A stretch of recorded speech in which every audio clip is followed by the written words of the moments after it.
সূরা ইখলাসে আছে কুল হু আল্লাহু আহাদ, বলো আল্লাহ এক ও অদ্বিতীয়।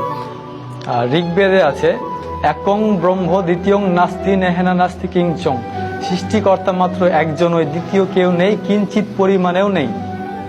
তখন আমার মাথায় চিন্তা আসলো যে সৃষ্টিকর্তা যে একজন, কিন্তু আমরা তো অনেক ধরনের মূর্তির পূজা করি, তাহলে এগুলো কোত্থেকে আসলো? অথচ বেদে আছে নাচ্চি কাচ্চি জাদিতা না জাদিপা নাস্তি প্রতিমা আস্তি, সৃষ্টিকর্তার কোনো প্রতিকৃতি নেই, কোনো ছবি নেই, কোনো মূর্তি নেই, কোনো ফটোগ্রাফি নেই, কোনো আইডলস নেই। তাহলে আমরা কেন এই ভ্রান্তিক বিষয়গুলো নিয়ে পড়ে থাকবো? আমার চিন্তা ভাবনা শুরু হলো, আরো জানলাম। হিন্দু ধর্মের কল্কি অবতার নামে একটা বই আছে, ওই কল্কি অবতারে একটা শেষ অবতার যার নাম হবে নরসংসা। নরসংসা অর্থাৎ প্রশংসিত ব্যক্তি। প্রশংসিত ব্যক্তিকে আপনি যদি আরবিতে নিয়ে যান তাহলে হবে মোহাম্মদ।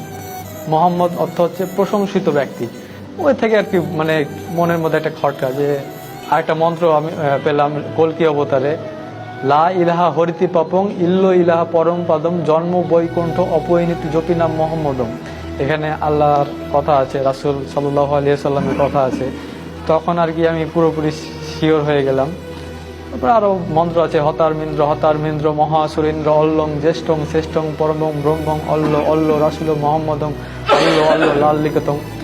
এই ধরনের এই মন্ত্রগুলোতে আর কি কল্কি অবতারে মোহাম্মদের, আমাদের যে নবী, শেষ নবী মোহাম্মদ সাল্লাল্লাহু আলাইহি সাল্লামের কথা আছে।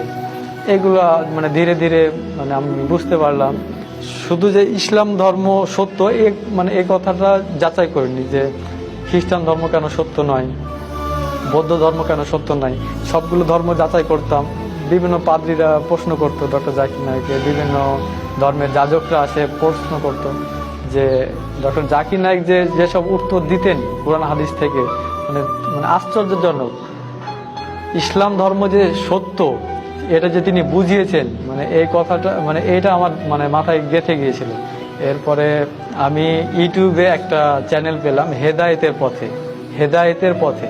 এখানে গিয়ে এক আমার দিনী ভাই আব্দুর রহমান ভাইয়ের ওনার সাক্ষাৎকারটা আমি দেখলাম। আল্লাহর কসম, আল্লাহর কসম, এই ভিডিওটা দেখার পরে আমার এই মুহূর্তে ইসলাম ধর্ম গ্রহণ করতে হবে এরকম একটা চিন্তা ভাবনা আর কি। ওনার নাম্বারটা নিলাম, নাম্বারটা নিয়ে ফোনে সেভ করে রাখলাম। তো তার পরের দিন আমি মাঠের মধ্যে গিয়ে ভাইকে ফোন দিলাম। বাড়িতে থাকলে হয়তো কেউ জানবে বা আমার কথা শুনে হয়তো কেউ আমাকে বিভ্রান্ত করার চেষ্টা করবে। তো আমি ফোন দিলাম ভাইকে, ভাইয়ের সঙ্গে যোগাযোগ হলো।